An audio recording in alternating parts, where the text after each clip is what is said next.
So if you're in the area, come on down. And I don't know that we have a lot of other announcements. In January, we're going to be starting up a whole bunch of new classes. I believe Nick and I are going to be doing our Focus on Success class again. I believe Selena will be starting her Reiki classes, Reiki, becoming a Reiki energetic healer. And I think becoming a master, I'm not 100% on that. So we have a whole bunch of other things that are going to be happening in 24. But before we get there, we still have 1 month to go for 23. And now we'll get to the stuff. So tonight is a little personal for me. And this story that I'm about to tell is something that I have been wanting to tell for a long time, like a long, long time. It's something that has been a part of my life and the life of one of my daughters. So before I tell the story, I just want to say this is our story. And I tell it because I think it's a lot of people's stories. So I'm going to be telling it from a vantage point of my daughter. She actually is in college now, and she wrote an essay about this. And that was her kind of moment of, all right, I'm sharing about this now. And I'm going to be reading the essay for you, and then I want to talk about it. So this is coming from a point of her, and it's also coming up from a point of me as a mom and as a therapist. So I think I'm going to start first by reading this for you. And just in case you didn't notice, I am wearing bright red today, and I had a different pair of glasses. And just so happens that the only pair of glasses that I had in my bag are you ready? Red. So there. Ta-da! So, sit back and enjoy. This is titled The Tomboy. And by the way, before I read it, I just want to say, the actual writing itself, I love it. I love to read, and when she read it to me the first time, I was like, wow, that's really good. So hope you enjoy that part as well, along with the actual story. It's called The Tomboy. The acorns crunch beneath my red and black sneakers that my dad bought me for summer camp, signaling the start of the day. Things were going so well so far in Big Bear. I'd gone zip-lining and banana boating for the first time, and occasionally spoke with my two sisters who were in different cabins. However, the smile on my face quickly disappeared when I was arriving at the dining hall with my counselor, and I heard a voice say, "Is it a girl or a boy?" I kept walking with my head down, staring at the shoes made for boys on my feet. A never before feeling of shame slithered through me as I looked at them. I made my way into the oak trees that couldn't make me feel any smaller than I did at that moment. My body went numb and as cold as the boulders I was hiding behind. I'd never felt this type of embarrassment before. How could I go anywhere or see anyone with my bewildering appearance? All I had ever known was that I was comfortable with wearing boy clothes and having a very short haircut. I always received side glances and glares, but I had gotten used to it over the years. Whenever I had to use the restroom, I made sure no one was around. I didn't want people to think a boy was going into the girls' bathroom. The only place I felt comfortable to be myself was on the softball field, which might have been because we were all in the same uniform, so I felt equal to the other girls. Even at that, I was still judged as an equal. I couldn't stand wearing dresses or skirts. My mom would dress me in them for school whenever I would misbehave. But I felt like a children's doll that was mangled into a costume and paraded around to people. In those moments, I was a living, breathing joke. I was exhausted from the constant change of gender, acting like a boy at one moment and then back to the reality as a girl. When I started middle school, my dad convinced me to start dressing differently, so I grew out my hair and stole half of my sister's closet. My old boy clothes were thrown into a trash bag and given away, yet so was my safety net. I didn't know how a normal girl acted. I was mostly friends with boys growing up, and I didn't know who to be. For gym classes and softball games, I was unable to put my hair into a ponytail. It wasn't until high school that I taught myself how to style my hair when it was more than long enough. I started wearing makeup and somewhat revealing outfits, and other teenagers started to have an interest in me. My whole world was altered in the blink of an eye, yet I was still struggling. Wearing tight-fitting clothes and having teenage boys stare at me up and down was just as intolerable as having people glare at me for having a short haircut and wearing baggy t-shirts with basketball shorts. Academically, I would receive mostly C's and D's due to my lack of focus up until my sophomore year in high school. In the 4th grade, I barely passed a math exam, and my family was so happy that we celebrated and baked a cake in my honor. I always thought there was something wrong with me, because no matter how hard I tried, I just couldn't pay attention in my classes. I remember telling my parents that I didn't feel like I was in my body. I wasn't as present as I wanted to be. I decided to switch high schools because I needed a new environment, and I couldn't keep seeing the same people who I grew up with that knew me as a tomboy. Once I made the decision to leave my past behind, I was excited to be meeting new people where I could start over. However, I was still doing poorly on tests, and my attention span was shorter than ever. Out of the blue, my mom told me that she called her friend who is a psychiatrist to see if she could get insight on my situation. She asked my mom if I had experienced any trauma in my life so far, and at first nothing came to her mind. Yet, after careful consideration, she remembered that when I was 4 years old, I was on the receiving end of sexual aggression by a family friend. The psychiatrist came to the conclusion that I started dressing differently because it was my way of protecting myself. I must have figured at the time that looking like a boy is safer than appearing as a girl, and I would not be vulnerable. The feeling of dissociation and the lack of reality was because I was struggling with depersonalization, which is where one may feel detached from their body due to trauma, almost like you are watching everything from the outside. Everything suddenly made so much sense. I took time to process things and allowed myself to heal. After several months, I was able to move on, and I had never felt better. I was getting A's in all my classes, and I decided to enroll in an honors class for the first time. But most importantly, I felt a deep appreciation and love for myself. This was something that I hadn't experienced before. I spent the rest of my time in Big Bear crying in my big sister's arms. I was too humiliated to tell her what had really happened, so I said that I was homesick. While all the other campers were roasting marshmallows over a warm fire, I chose to be isolated in my bunk bed, replaying what was said to me days ago. I wish I stood up for myself and explained to the girl who questioned me that what she did was wrong. But instead, she was forced to give me an emotionless apology, which she chose to do in the women's restroom, a place I was already uncomfortable enough. I decided to give my mind a break and get some sleep. I pulled my sleeping bag over my head and attempted to get comfortable on my twin mattress that had molded to my shape. On top of me is a pink blanket that my sister gave to me in exchange for my brown one. Maybe a change in color will make it clear that I am a girl.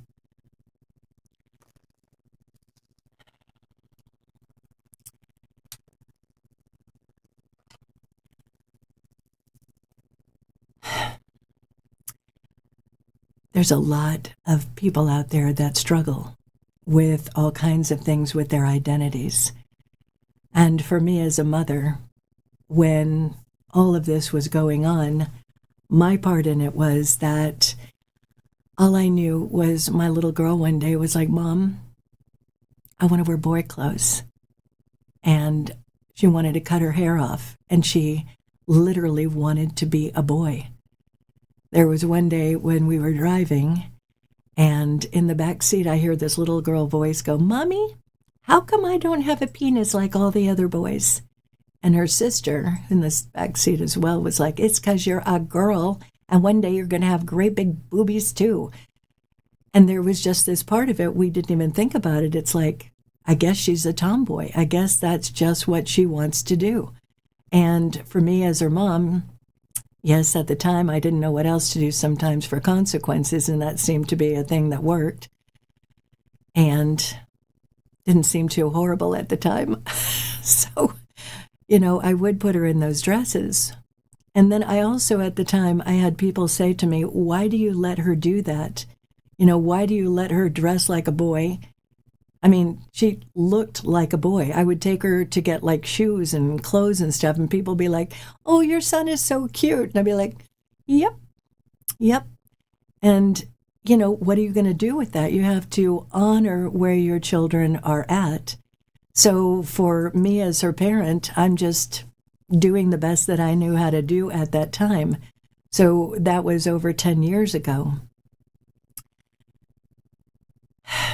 The other part of it, when she would tell me, Mom, I don't feel like myself. I don't feel like I'm here.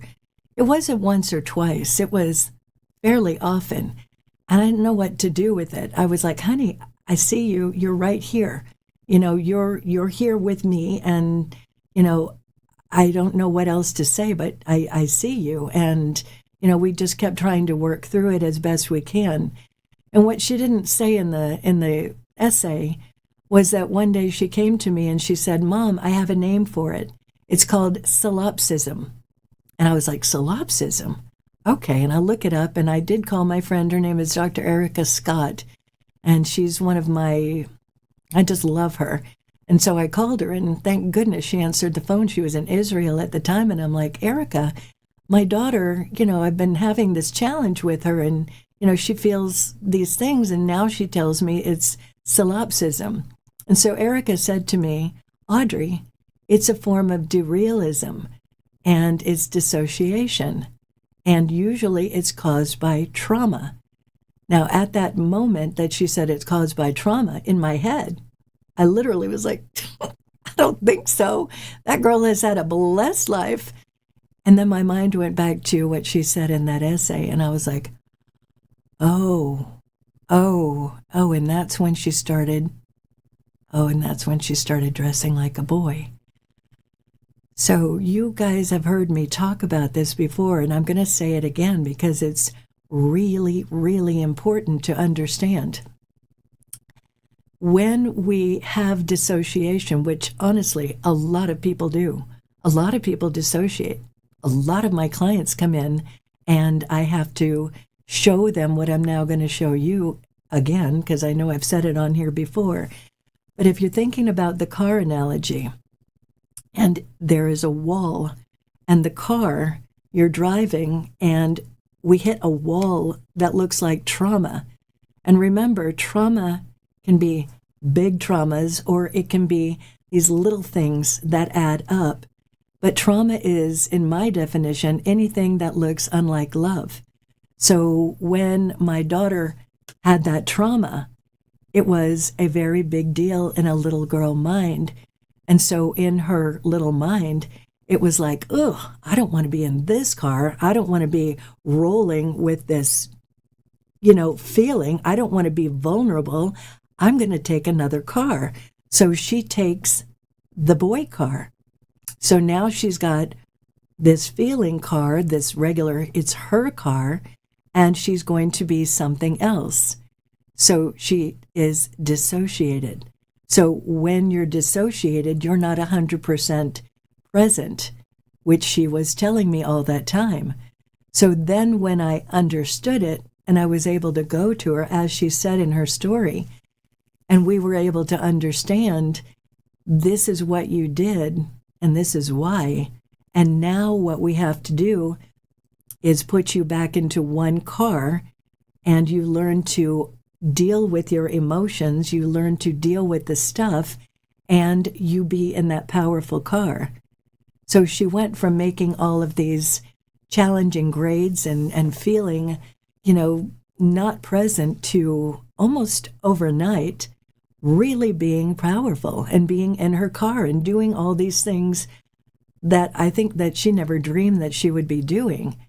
So it's important to understand, when we have trauma, there's all these different ways of dealing with it. And people do a wide variety of things. I just had a client very recently, and how do I say this in a nutshell? They had an experience with somebody, and they couldn't understand why the person did the behavior that they had done. And the person that did the behavior had been molested as a child. And so when I was able to explain some of this to my client, and they had a greater understanding of why the person would do what they did, then they could find it more in their heart to let the experience that was created go. Sometimes when we have trauma, we just are on that unconscious program. We're not aware that what we're doing is, damaging to ourselves or to others. So when you are experiencing that kind of thing, or whether somebody has done it to you, there's a lot of bringing in compassion, and there's a lot of bringing in awareness and understanding. It's like when I say to you all, information equals power, and information about yourself is empowerment. When you look at my daughter, she's the one that kept pushing it. She's the one that looked it up. I didn't even know what solipsism was. I'm a therapist, And so when she kept pushing to understand what was going on with her, then she could come to self-empowerment. So this is all very important, because we're in a moment right now. We're in a moment right now where there is such an issue around children and having themselves be changed at a young age, having their genitalia changed, having their bodies altered. And to be clear, we don't even know who we are fully. Our prefrontal cortex hasn't finished growing until we're 25 years old. So when we have a little girl, can you imagine if my little girl in the back seat was like, hey, how come I don't have a penis like all the other boys? And it had been now. And I'm like, oh, you know what? Maybe we need to go and get you one. It wasn't that she ever needed one. It's that she was protecting herself. And it was a very unconscious thing. So when we were to bring that conscious to the surface, and she's able to understand what her little girl mind did, then now she is a beautiful, beautiful woman, what she was born to be. So I want to be clear about something. I have a really good friend, and he used to be a woman, and he is an amazing man. I really love him. I haven't seen him for a while, but he and I met once at a workshop, and we bumped into each other and just fell in love. I'm not going to say his name here, but I'm going to share this video with him. And I love him in who he is. And that was his choice, and it works for him. And I have worked with people in especially rehab who are in there because they made a transition, and they realized afterwards that it wasn't right. And you can't undo that kind of thing. So the reason why I bring all of this up is because It's very important. I've seen a lot of testimonials. I've seen and read a lot of articles over all these years of people who they have transitioned and they take the meds for it and they do the surgery. And for many of them, it is a life of pain. Nobody talks about that. There are things that happen when you take those meds for certain bodies that create problems in your joints, problems all over the place. And there's another part of it when you do that to your organs, the pleasures of life, they're never going to be the same. They're never going to be the same. So when you have a child that is also, this is the part where I get a little emotional, and this is a part of why I can say this stuff, because I can be righteously angry. There is a lot of manipulation. There is a lot of things that our children are looking at that make it like, oh, am I? Am I in the wrong body? I have had a client who I'd been working with who came in at ground zero, and she's doing very well. She came in one day and she's like, I think I'm in the wrong body. And I've known this girl. I've talked with her for hours. And we talked about it. And she doesn't think that anymore. She understood where that idea may have come from. And I think she is glad to be in her beautiful body. But what if we hadn't had that conversation? Because there are stories out there, many of them, where a little kid will say, I think I'm in the wrong body, and they don't get that kind of therapy. They're literally maybe one session, and they're like, all right, well, you know what? Maybe this is something you need to do. Maybe it's something you don't. And that's something that we as a society need to back up on a little bit and get a little bit or a lot of bit more information out about why this is so important, because in a lot of ways, doing that to the human body, they're experimenting. They're experimenting. They don't know the long-term effects of this. As many people, if you want to look, you can look on the internet and you can see story upon story upon story of people whose lives are permanently changed. So this isn't the kind of thing where it's like, oh, you know what, let's dress like a boy and see what happens. And then maybe we change our mind. This is something that is wildly important. So when I call this show conscious mind tripping, we have to consciously, from a point of logic, reasoning, look at what is going on here. So as much as they say, I identify as a girl or I identify as a boy, you can identify as whatever, but there's bones in our body that are male or female. There's DNA in our body that's male or female. And there's certain things that the girl body does that the boy body doesn't do. So you can alter those things, but you are never going to alter all of it. So like with my friend that I adore, it works for him. And it works beautifully for him. He's a very happy man. But there's a lot of people out there just like him that are advocates for not doing that to children. I know this is a pretty heavy subject. And I'm telling you, when I said earlier that I've been wanting to talk about this for a long time, it's because it's wildly important. I'm going to say something now that's maybe somewhat challenging.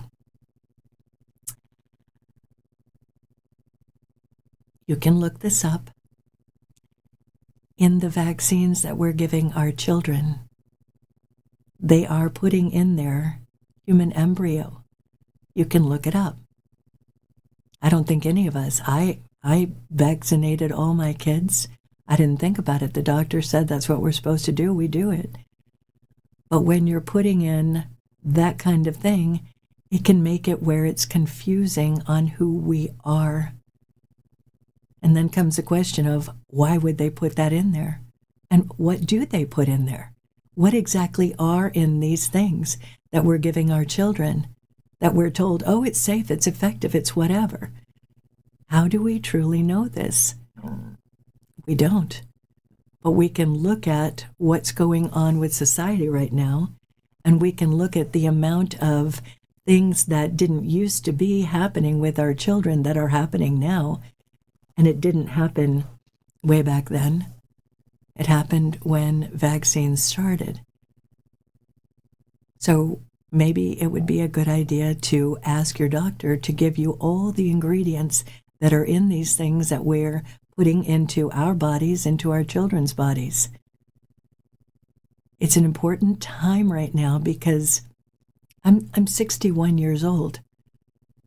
And when I was a kid, nobody ever thought about it. None of the kids in the neighborhood ever said, I think I'm in the wrong body. It never was said. Never. We never thought about it. And to be clear, I used to be a hairstylist. I definitely know people who were from birth. They felt like they were attracted to the opposite. But hardly ever, I don't even remember ever somebody telling me that they were in the wrong body. So these things are recent. And I think it's important to look at it, and not with judgment, but look at it with that conscious logic, conscious reasoning, so that we can do the thing that is in the best and highest for our children.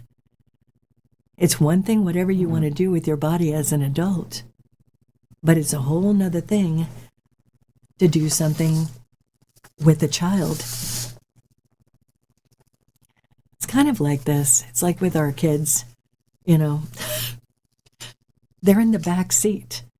They don't know how to drive. So it's kind of like you're giving the permission for a kid to literally drive the car. They don't have the wherewithal to do that. They don't have that kind of information. They don't have that kind of knowledge. And to be clear, they're watching a lot of stuff on TV. There's that one movie of this kid. It's that big marshmallow thing. I forget the name of the movie. And the kid's in the grocery store, this little boy, and he's like, I need to get some of my tampons. Nobody questioned it. Nobody questioned it. They put this in a movie, so kids are watching it. They don't know the difference. They're in the back seat. That's what they're learning. That's what they're understanding.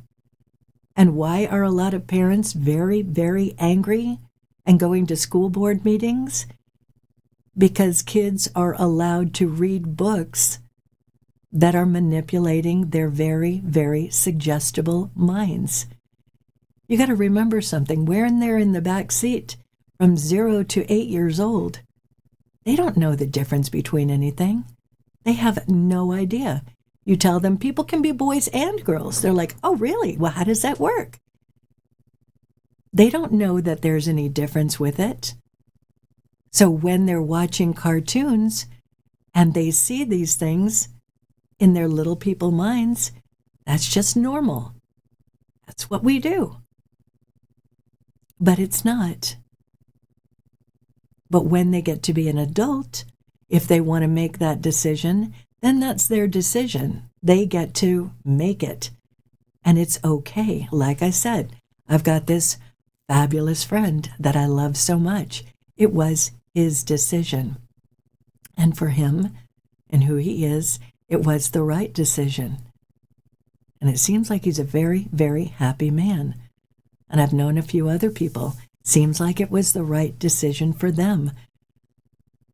But we have to allow our kids to have the mind power to make that decision for themselves.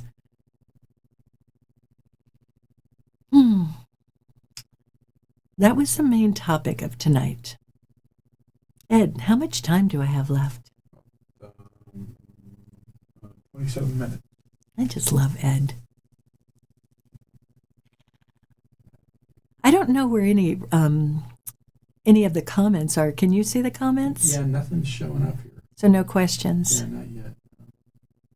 Okay. People might be a little shy to... This is probably a very heavy conversation. Yeah. It's a lot.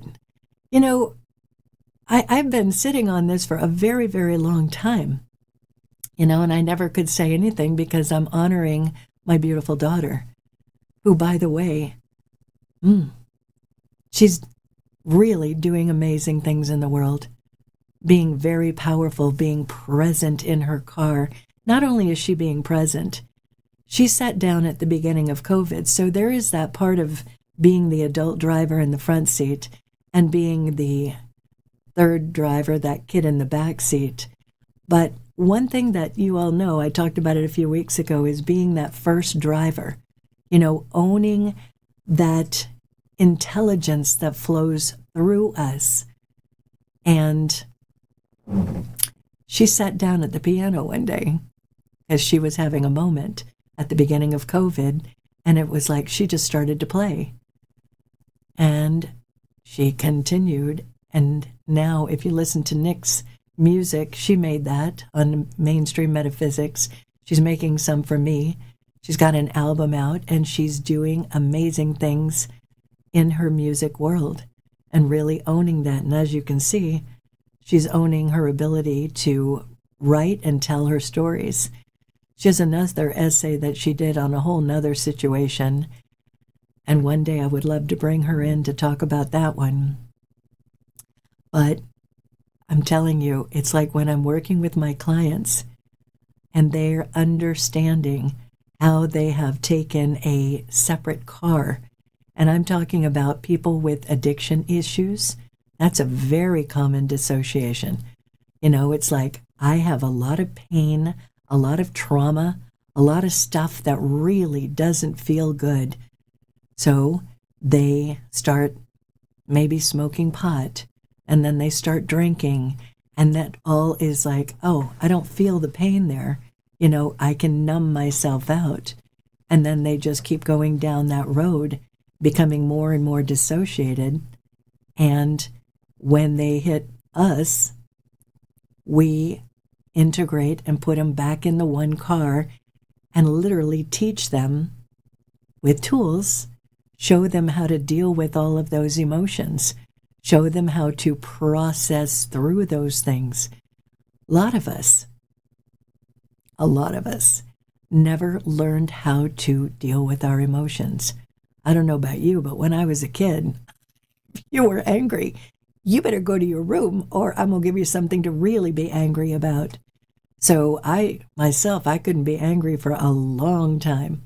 And I had my own, as I've told you all before, my own issues that I've dealt with over all of these years. So who I used to be back here in major dysfunction, owning those tools and continuing to work with it and process and coming to a new who I am now. So it's super important to really understand on a level, if you're in pain and there's that part of you that wants to suppress it and put it aside, it doesn't really go anywhere. It just looks different. It shows up different. And like for my daughter, you know, it's like, I don't want to be in that vulnerable car. I'm going to get myself a little boy car. And she was an adorable boy. She really was. And she's a beautiful woman. So that's enough about talking about all that. I have something else I would like to bring up. I have comments, your Facebook. Oh, do you want to read them? Yeah, sure. Ed's going to read the comments because I can't see them. Ed's part of the show tonight. You're my guest. Yeah, there it is. Okay, so Robin Baker says, I'm here with you, friend. Robin, I love you. Love you, love you. Robin is my oldest, bestest buddy. I love you, Robin. Robin's worked through a lot of her stuff, too. You're brilliant in the world. Robin is like one of those people that sets an example of here's how to live a good life in a lot of ways. You're having a lot of fun, and you look fabulous, too. Seriously. What else does other people say? Gloria Jackman. Gloria. It's very important that you're sharing this, Audrey. It will help many people. I think it is important. And I come from a unique vantage point, you know. You imagine, Gloria, you knew her. You knew Milena, my little boy, Nene. Man, it makes me just like, when I think that had I been manipulated as a parent and done something, I don't know what I would have done living with myself with that. You know what I'm saying? So I'm very grateful that, you know, we played it out as we played it out. So it's good to see you, Gloria. Love you. Gloria's another long time friend. Long time friend. And thanks for joining us here. And then we have Kimberly Melis. Mm-hmm. Great subject, Audrey. Kim Malice. Kim Possible. I've often said that DNA rather, from vaccines is injected. And so she's... You know, bringing up that part, you know, it's like, it's not only that, there's things that they put, and they call it something else in our soft drinks. You know, it's amazing all of the things that we ingest that are literally banned in other countries. And so I'm not going to get into what exactly is in these soft drinks, but look up the ingredients, look up toxic ingredients in soft drinks, and just do some research yourself. You know, information is powerful. So look these things up. I don't make these things up. I'd certainly, I don't want to make these things up. I didn't even want to know it. When I first started looking at this, all of this, it was many years ago at this point. And it was when I was so sick. And I'm looking at aspartame, and like we were talking about on the show last week, or the week before, because last week was Thanksgiving, I'm looking at all these things that we're allowed to ingest that are literally toxic. So when I say toxic, it's like it makes us sick. Other countries have banned some of these things. And some of the things are, it's like I want you to, when I say to look at something from conscious mind tripping, looking at it with logic, with reasoning, why are we allowed to be eating glyphosate and aspartame? It's amazing. My clients come in, like I just had a client come in yesterday and today. These two men, and both of them are not happy in their bodies. And so I'm asking them, literally, what do you eat? What do you drink? Like the one guy was chewing some gum. It's like, what kind of gum are you chewing? Oh, I chew it all the time. What is it? It's gum that has aspartame in it. So you think about it, it's like, oh, this little tiny piece of gum that I eat on a regular basis. It's just a little tiny piece of gum. It's not just a little tiny piece of gum.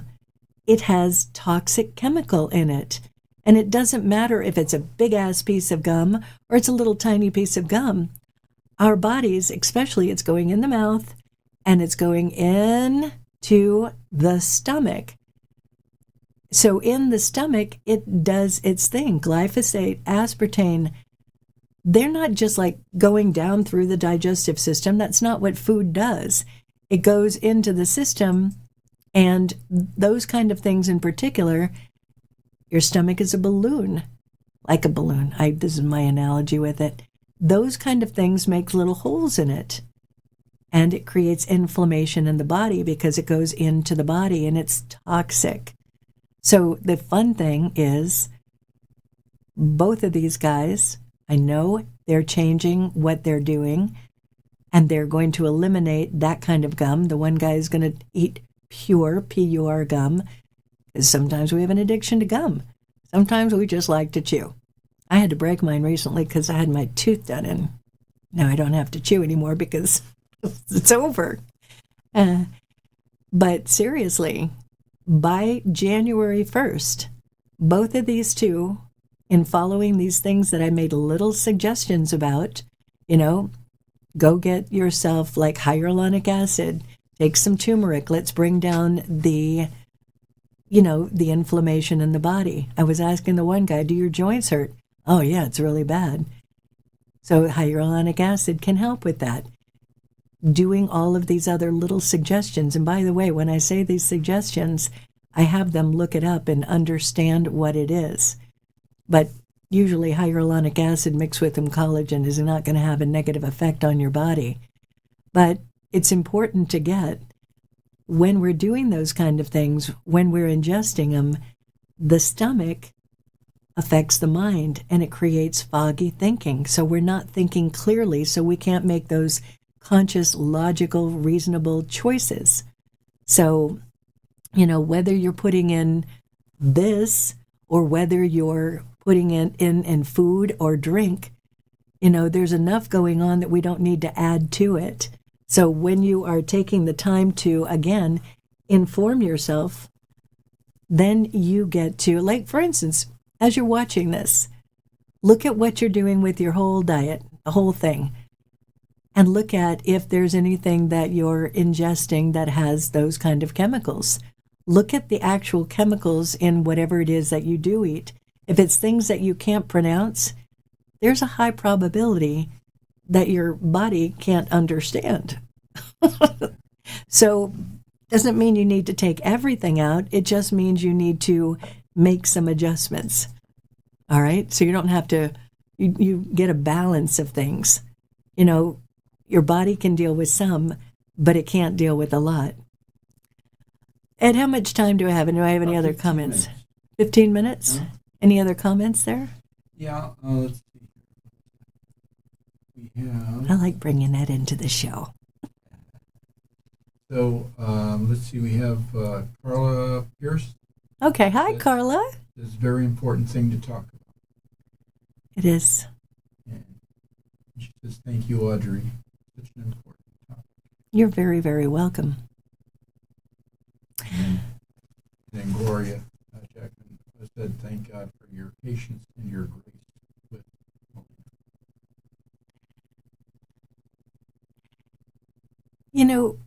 I was talking about this earlier with Nick. As a parent, my mother didn't really know how to parent. She got pregnant with my brother at 19, and she had me at 20. She thought breastfeeding was birth control, and that's how I came into the world. And she just didn't know. And a lot of times, her kid in the back seat was not happy. And if my kid in the back seat was not happy, it was like she jumped back there with me, and it was not pretty. So it was somewhat traumatic, and there were other things along with the trauma. It's like there wasn't that kind of relationship that I wanted with a mom. I didn't know any different because I was just, living my life. Didn't know any different, but I would go to my friend's house and it was like, that's a different experience. But I didn't really know or understand until I got older. And then when I had a child, this is where the grace comes in. I had my first baby, and when I held her for the first time, it was like, whoa, this is what love looked like. I really never understood what love looked like until that moment. So there was a big part of me. It's like, I love this little person so much. I just want to be the best parent ever. And I wasn't. I didn't have those tools. All I knew is I don't want to do what my mother did. And so I think that's what a lot of us do as parents. It's like they don't teach us that in school. They're teaching a lot of things in school that we don't ever use. I mean, some of the things that my kids learn, I'm like, you're never going to use that. You're never going to have anything to do with that. It'd be nice for them to teach a class on how to constructively communicate, how to, parent consciously. Because I'm going to tell you, I was like, I'm going to do everything my mother didn't do. But then there's that part of it as a parent where I'm not going to do that, but I didn't know what else to do. So, like when my first daughter came in, there were a lot of really great, great moments. And then there were those moments where it was just extraordinarily unconscious parenting until a blessed day where, it's like, I took her to the therapist and it's like, you're the one that needs a therapy. And that started me on my journey. So as a parent, I just always have done the best that I've known how to do. So even like with that youngest one and her wanting to be a boy and me putting her in a dress, I didn't know. Now looking at what she said, it's like, oh, you know what? I wish I'd known more then of what she was thinking, knew more then of how to communicate with her and how to be with her. And I look back at all the times as a parent where I climbed in the back seat with the kid and, had my temper tantrums and did those things that afterwards I was like, God, really? I'm sorry. I wish I hadn't done that. And I want you all as parents to be very, very clear about something. For all of us, we're just doing the best that we know how to do. And I've had many parents that I work with, they bring their kids in. They bring their kids in for a session. They sit in the session with them, and they're all learning. And I wish, oh my God, I can't even explain to you how much I wish I had had that kind of opportunity. So why I do a lot of what I do, why I have these conversations, why I, share with you those moments where I haven't been the best, it's because I've truly been there, done that. I haven't been the best parent. I've been the best parent that I knew with the consciousness that I had. And each time it's like, oh, I need to be better. I need to be better. I am better.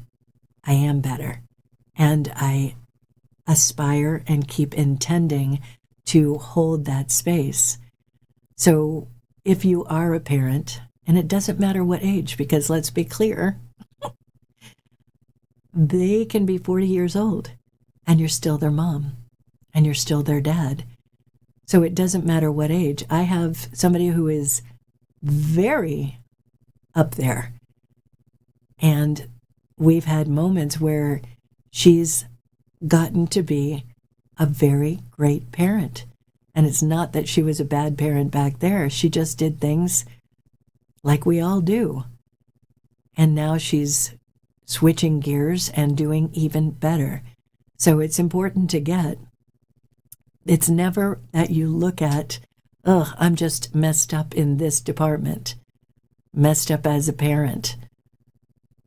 No, you've had a moment where we did whatever we did, but there is always that opportunity to realign and to come from a much more conscious place of doing it.